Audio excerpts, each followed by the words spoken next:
우리 사랑하는 원당의 성도 여러분, 우리는 부활 주일을 보냈습니다. 부활 주일 이후로부터 우리는 어떤 신앙의 삶을 살아야 된다고 말씀드렸습니까? 부활의 소망을 가지고 부활의 신앙을 가지고 살아야 된다라고 말씀드렸습니다. 우리 옆에 있는 분에게 인사하겠습니다. 부활의 신앙으로 살아갑시다. 부활의 소망을 품으며 살아갑시다. 네, 기쁘죠. 그러니 부활의 기쁨, 부활의 소망, 부활의 승리가 우리 가운데 있음을 날마다 잊지 아니하시고 그 믿음 가지고 승리하기를 주님의 이름으로 축복합니다. 성도들은 이 구원의 기쁨 가운데 살아갈 뿐만 아니라 구원의 기쁨을 뛰어넘어 세상과 교회 안에서 하나님의 신성한 성품에 참여하며 신성한 성품의 열매를 맺으며 살아가야 합니다. 앤디 스탠리라는 사람이 성품에 대하여서 이렇게 말했습니다. 성품이란 일신상 어떤 대가가 따르더라도 하나님의 기준에 따라 옳은 길을 가려는 의지이다 라고 말했습니다. 그러니까 성품은 개인적인 이익이나 그리고 손해에 상관없이 외부의 압박이나 유혹에 영향을 받지 않고 오직 하나님의 그 기준을 따라 올바른 선택을 하려는 성도의 믿음의 결단이며 믿음의 의지를 말하는 것입니다.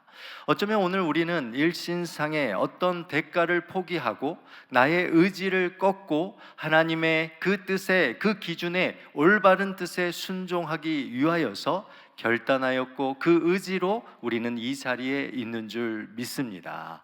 여러분, 날마다 이런 결단과 이 의지를 가지고 우리 안에 하나님의 신성한 성품을 쌓아가는 언당의 모든 성도님들이 되시기를 주님의 이름으로 축원드립니다. 오늘 우리는 함께 하나님의 신성한 성품, 수용, 받아들임에 대해서 살펴보려고 합니다. 로마서의 말씀을 보면 오늘 본문의 배경이기도 하죠. 오순절 성령 강림의 사건을 통하여서 신약 시대에 초대 교회가 세워졌습니다. 서로 함께 나누고 또 서로 함께 울고 먹고 또 교제하며 그 놀라운 이 공동체를 이루어갔던 이 초대 교회 안에 믿음이 강한 자와 믿음이 약한 자들이 구분되어지기 시작하고 그들 가운데 갈등이 일어나고 있음을 본문은 우리에게 말해줍니다. 이것은 결국 사람들이 사는 교회 안에도 서로 비교하고 서로 판단하고 편가름의 모습들이 어느 시대나 존재할 수 있음을 오늘 본문은 우리에게 말해주고 있는 것이죠. 어쩌면 교회뿐만 아니라 세상을 바라보아도 서로를 이해하고 서로를 받아들이는 이 수용의 부재가 심각한 상황이 어쩌면 이 한국 사회, 아니 온 세계 가운데 지금 편만한 것 같습니다. 왜 이토록 사람들은 서로를 수용하고 서로를 받아들이는 일에 힘들어 할까요? 이는 사람들 안에 점점점 세상이 변해갈수록 사람들 안에 두려움과 이 불안으로 인한 이 과잉 근심이 점점 커지고 있기 때문이다라고 말합니다. 과잉 근심이다라는 것은 특별히 램프 증후군이다라고도 말하는데, 이는 각자의 염려와 불안, 이 근심이 담긴 요술 램프를 다 가지고 있다라는 거예요. 여러분들도 이 요술 램프가 있는 거예요. 요술 램프를 어떻게 합니까? 문지르면 누가 나옵니까? 지니가 나오죠. 그래서 당신이 원하는 소원을 하나 말해 보십시오 라고 이렇게 이야기합니다. 그런 것처럼 우리 각자는 염려와 근심과 불안과 두려움에 이 요술 램프와 같은 것을 가지고 있다가 우리가 시도 때도 없이 그리고 끝없이 이 램프를 문질러서 우리 안에 있는 염려와 근심과 두려움들을 다시 생각하고 다시 꺼내는 이러한 일들이 우리의 삶 가운데 반복된다라는 것입니다. 이러한 일을 통해서 사람은 불안하기 시작하고 사람에 대한, 서로에 대한 신뢰가 사라지기 시작하면서 점점점 다른 사람들을 이해하고 포용하려는 이러한 일들이 어려워진다라는 것이죠. 이런 세상 속에서 성도가 가져야 할 하나님의 신성한 성품, 수용, 이 받아들임이라는 의미가 무엇인지를 오늘 본문을 통해서 살펴보려고 합니다. 특별히 우리 안에 세상적인 수용이 아니라 성경이 말하는, 하나님이 말씀하시는 이 수용, 받아들임이 무엇인지를 바로 깨달아 이 시대 가운데 수용을 통하여, 받아들임을 통하여서 하나님의 풍성한 은혜를 전하고 나누는 우리 성도님들이 되시기를 주님의 이름으로 축원드립니다. 먼저 여러분, 수용의 정의를 한번 살펴보셔야 합니다. 여러분, 우리가 수용이다라고 말할 때 우리는 항상 관계적인 측면을 먼저 생각합니다. 그래서 수용, 받아들이십시오라고 말할 때 다른 사람들의 생각, 그리고 다른 사람들의 말, 행동을 받아들이고 인정하는 것, 이것을 수용이다라고 말합니다. 그래서 수용을 잘하는 사람들은 대인관계 안에서 발생하는 갈등을 줄이는 사람이고, 사회와 공동체의 화합과 발전에 큰 영향을 끼치는 그러한 일들을 합니다. 또한 이 수용이라는 것은 관계적인 영역뿐만 아니라 삶의 영역, 특별히 상담의 영역에서도 이 수용이라는 단어가 아주 중요하게 사용되어집니다. 내담자가 자신의 고통과 괴로움을 상담자에게 말합니다. 그러면 이 수용이라는 과정을 통하여서 그가 겪고 있는 고통과 괴로움을 받아들이고 적응하고 적절하게 그것을 대처하는 일을 하도록 돕는 일을 우리는 수용이다라고 말합니다. 이처럼 이 수용이라는 성품은 다양한 곳에 사용되어지는 것을 볼 수가 있습니다. 이 수용 능력이 뛰어난 사람은 개인의 그 고통 가운데서도 성숙을 이루어 나가게 되죠.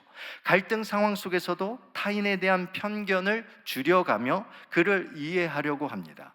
다양한 관점들을 가지다 보니까 어떤 문제가 맞닥뜨릴 때에도 그 문제를 해결할 수 있는 다양한 힘과 그 길을 찾아낼 수 있는 것, 이것이 바로 이 수용력을 가진 사람들이, 높은 사람들이 모습임을 말합니다.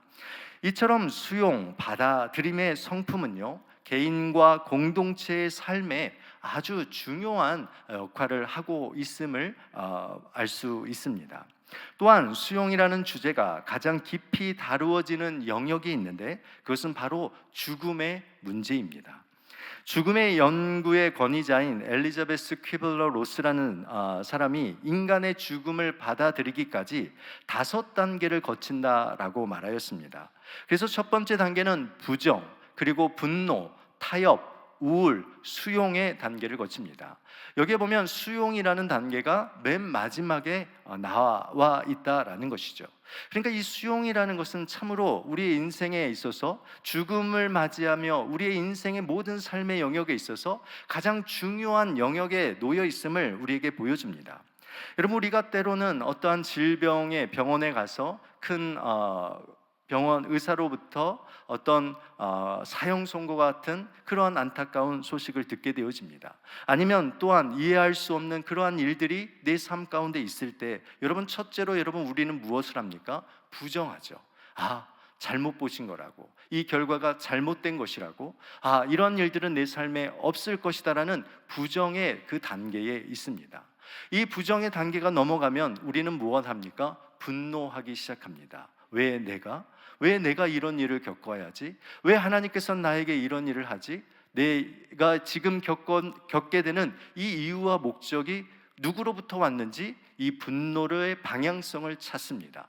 그래서 여러분, 때로는 가족 가운데 어려움이 있을 때에 가족의 갈등이 커져가는 이유가 바로 이 분노의 가정 가운데 있게 되어집니다.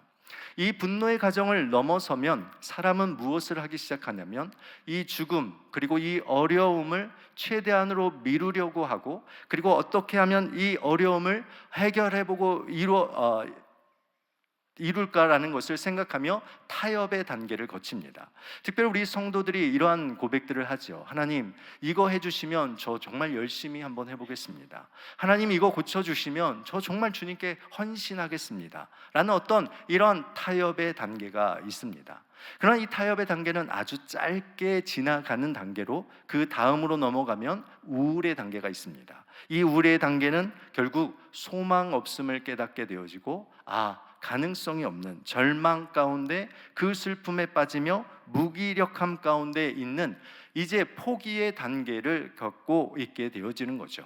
그리고 그 다음에 가서야 어떤 단계를 우리가 겪습니까? 수용의 단계를 걷습니다. 모든 것을 운명으로 받아들이고 그 죽음을 맞닥뜨림으로 마주하는 이 수용의 단계. 그래서 이 죽음의 단계가 이렇게 5단계로 이루어진다라고 보는 것입니다. 그러나 이것은 여러분 세상적인 이 수용을 의미할 때 사용되어지는 것입니다. 결국 이 세상적인 수용이다라는 것은 인간의 한계, 그리고 희망과 소망 없음, 이 필연적인 인간의 존재의 절망을 받아들일 때에 우리가 어떻다라는 거예요?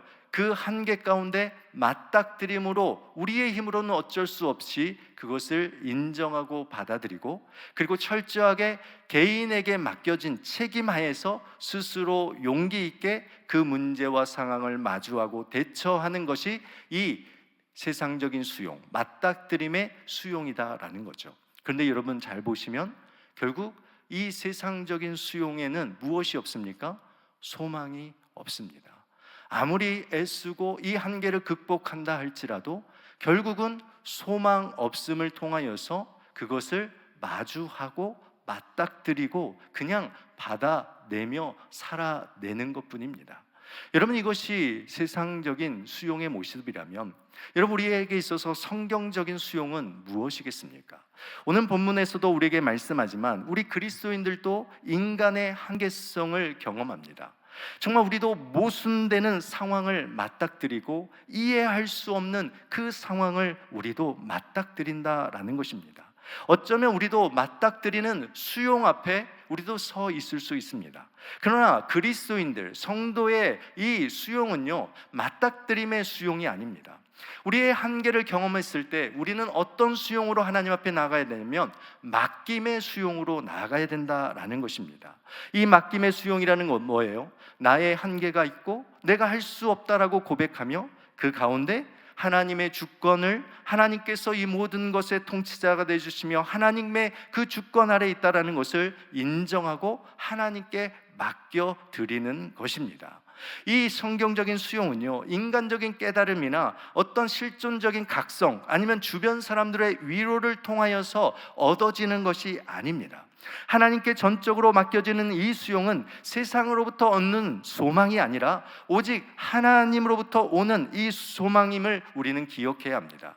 그러니까 세상적인 수용과 그 다음에 성경적인 수용에 가장 큰 차이점이 있다면 여러분 무엇이겠습니까? 소망의 유무입니다.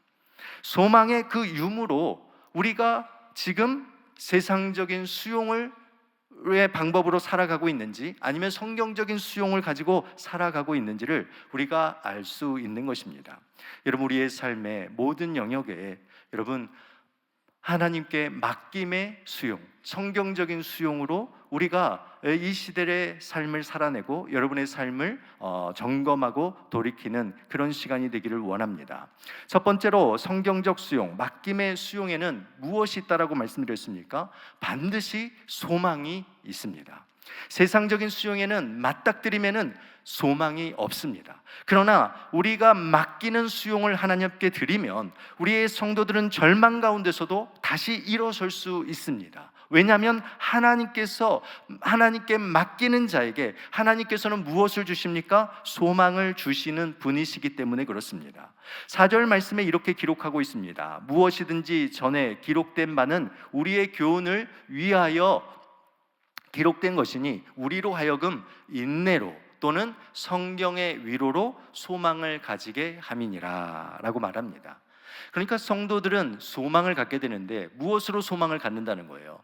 하나님께서 우리에게 주신 믿음을 통하여서 인내하게 하신다는 거예요. 인생의 한계 가운데 절망 가운데서도 우리에게 주시는 그 믿음으로 우리는 다시 인내하며 나가게 되어지고, 하나님께서는 우리에게 말씀을 주심을 통하여서 계속적으로 이 말씀, 하나님의 능력의 말씀을 통하여 우리는 절망에서 생명으로 소망을 가지며 나아갈 수 있는 힘을 얻게 된다라는 것이죠. 5절 말씀도 한번 이렇게 시작하고 있습니다. 이제 인내와 위로의 하나님이, 우리 하나님은 어떤 하나님이라는 거예요? 인내와 위로의 하나님. 하나님은 소망의 하나님이시다라는 것입니다. 믿음으로 성도들을 이끄시고 인내하게 하시고 하나님의 언약의 그 말씀과 그 성취를 통하여서 성도들을 절망 가운데서 소망으로 이끄시는 분이시다라는 것입니다. 그러기에 우리 성도들은 인생의 한계 가운데서 혼자 그 문제를 맞닥뜨리고 그 문제를 견디며 살아가는 자가 아니라 그 곳에서 맡김의 수용을 통하여서 자비와 위로의 하나님께서 성도들과 함께 하시는 이 놀라운 소망을 경험하는 자들임을 우리는 기억해야 할 것입니다. 고린도후서 1장 3절에서 4절 말씀 우리 한번 같이 읽어보도록 하겠습니다. 찬송하리로다. 그는 우리 주 예수 그리스도의 하나님이시요 자비의 아버지시요 모든 위로의 하나님이시며 우리의 모든 환난 중에서 우리를 위로하사 우리로 하여금 하나님께 받는 위로로서 모든 환난 중에 있는 자들을 능히 위로하게 하시는 이시로다. 아멘. 우리 하나님께서는 자비의 아버지시오 위로의 하나님이시다라는 거예요. 환난 중에 있는 모든 자들을 위로하시고 그들에게 소망을 주셔서 다시 일어설 수 있도록 하신다라는 것입니다. 여러분이 한계 가운데 있습니까? 절망 가운데 있습니까? 여러분 소망의 하나님을 붙들고 다시 일어서시기를 주님의 이름으로 축원드립니다. 여러분 맡김의 수용으로 하나님께 온전히 맡기는 자에게 또한 하나님의 소망만이 있는 것이 아니에요. 예수 그리스도의 소망이 우리에게 주어집니다. 여러분 죄와 죽음 가운데 절망 가운데 있던 우리의 인간들이 예수 그리스도의 십자가의 죽음과 부활을 통하여서 이제는 산 소망, 부활의 소망을 가진 자들이 되지 않았습니까? 12절 말씀에 보면 이사야 선지자가 예언한 내용이 나옵니다. 또 이사야가 이르되 이새의 뿌리 곧 열방을 다스리기 위하여 일어나시는 이가 있으리니 누구입니까? 예수 그리스도잖아요. 예수 그리스도께서 무엇이 되십니까? 열방이 그에게 무엇을 두리라 하였느니라? 소망을 두리라 하였느니라. 모든 열방의 소망이 누구시다라는 거예요? 예수 그리스도세요. 하나님만이 우리에게 소망을 주시는 것이 아니라 예수 그리스도께서 직접 우리의 소망이 되어주신 거예요. 부활의 소망이 되어주신 거예요. 모든 열방의 소망이 되어주셨다라고 말씀하고 있는 것입니다. 그러기에 예수 안에 소망을 두며 살아가는 자는 어떤 삶을 살아갈까요? 절대로 실망치 않습니다. 절대로 그 삶에 주저하지 않습니다. 어떤 상황 속에서도 다시 일어서게 되는 줄 믿습니다. 또한 오늘 본문에서 우리에게 소망을 주시는 분이 또 한 분 계세요. 성령 하나님의 그 능력으로 우리를 소망 가운데 거하게 하신다라고 말합니다. 우리 13절 말씀 우리 한번 같이 읽어보도록 하겠습니다. 읽겠습니다. 소망의 하나님이 모든 기쁨과 평강을 믿음 안에서 너희에게 충만하게 하사 성령의 능력으로 소망이 넘치게 하시기를 원하노라. 아멘. 누가 우리 안에 소망을 넘치게 하신다고요? 성령의 능력, 성령 하나님께서 그가 가신 능력으로 우리를 소망이 가득하게 하신다라는 것입니다. 우리의 인간의 한계 가운데 우리는 정말 그 문제를 해결할 수 없고 우리가 할 수 있는 것은 내 힘으로 용기를 내서 마주하고 맞닥뜨리는 소망 없음의 그 삶뿐이지만 우리 주님께 우리 하나님께 맡김의 수용으로 나아가는 자에게 성령께서 하나님의 그 뜻과 계획을 깨닫게 하시고 성령께서 예수 그리스도께서 우리에게 허락하여 주신 그 모든 약속과 그 모든 충만한 은혜를 우리에게 누리게 하시는 그 성령 하나님이 계신다라는 것입니다. 성령 하나님은 성도들이 겪는 현재의 고난과 시련 속에서도 우리 주님의 견고한 약속을 붙잡고 소망 가운데 인내하게 하시고 우리의 삶에 매일매일 위로받도록 이끄시는 하나님이심을 여러분 믿으시기를 주님의 이름으로 축원드립니다. 전투를 앞두고 겁먹은 병사가 병사를 위로한 군목의 이야기를 읽은 적이 있습니다. 군목이 이 전쟁 가운데 있는 불안에 떨고 있는 이 병사에게 이렇게 말합니다. 살아남는다면 예수님이 자네와 함께 하실 것이고 전사한다면 자네가 그분과 함께 할 것이네. 어느 쪽이든 자네는 그분의 것일세. 여러분, 참으로 성도의 소망을 잘 표현한 말 아닙니까? 여러분, 우리가 어떠한 가운데 있든지 우리 가운데 이 소망이 있음을 여러분 잊지 않았으면 좋겠습니다. 우리가 살아있든 우리가 죽었든 우리는 소망 가운데 있는 자들임을 우리는 분명하게 기억하며 살아야 될 줄 믿습니다. 두 번째로 성경적 수용, 맡김의 수용은 여러분 개인적인 위로를 넘어 하나님의 구원 역사에 참여하게 되어집니다. 우리가 성품을 이 수용, 받아들임의 성품을 말할 때 분명 다른 사람들의 생각과 다른 사람들을 이해하고 그들을 인정하고 받아들이고 포용하는 그러한 영역이 분명히 있습니다. 또한 우리가 성도들이 단순히 이 절망 가운데 소망을 붙들고 살아가는 일시적이고 어떤 자기 만족과 자기 기쁨의 삶을 살아가는 것만은 아닙니다. 하나님께서 맡김의 수용을 드린 자에게는 하나님은 그의 구원의 사역에 함께 참여하도록 우리의 삶을 인도하시고 이끄신다라는 것입니다. 여러분, 소망 가운데 있습니까? 여러분, 그렇다면 우리는 하나님의 그 구원의 사역에 참여하며 함께 그 일에 동참하는 자의 삶을 살아가는 자들임을 믿으시기를 바랍니다. 그래서 예수님께서 우리에게 하나님께서 오늘 본문을 통하여서 우리에게 5절 말씀에 무엇라고 이야기하십니까? 우리 5절 말씀 우리 한번 같이 읽겠습니다. 이제 인내와 위로의 하나님이 너희로 그리스도 예수를 본받아 서로 뜻이 같게 하여 주사. 아멘. 그냥 소망만 품고 살아가는 것이 아니라 이제 소망을 가진 자에게 우리 하나님께서는 무엇을 주십니까? 하나님의 구원의 사역에 참여하는 예수 그리스도의 본을 본받아 살아가는 삶을 살게 하신다라는 것입니다. 여러분, 우리가 절망 가운데 있을 때 주님이 주시는 소망을 통하여서 우리는 그 자리에 머물러 있지 않습니다. 우리가 소망을 갖는다면 하나님께서 내게 주신 그 구원의 그 사명의 자리에 우리가 동참하며 살아가는 거예요. 한 걸음 한 걸음 일상을 살아내고 그 일상 속에서 하나님의 그 구원의 역사를 이루어내며 살아가는 것, 이것이 바로 참된 이 성경적 맡김의 수용을 가지고 살아가는 자다라는 것이죠. 예수님께서는 모든 것을 수용하셨습니다. 7절 말씀을 보시면 이렇게 말합니다. 그러므로 그리스도께서 누구를 받으셨습니까? 우리를 받아 하나님께 영광을 돌리심과 같이 너희도 서로 받으라. 예수 그리스도께서 어떤 우리를 받으셨습니까? 여러분, 예수 그리스도께서 어떤 나를 받으셨습니까? 전적인 받으심 아닙니까? 전적인 수용 아닙니까? 이런 나의 모든 것을 이해하시고 다 그것을 포용하시는 그 수용 아닙니까?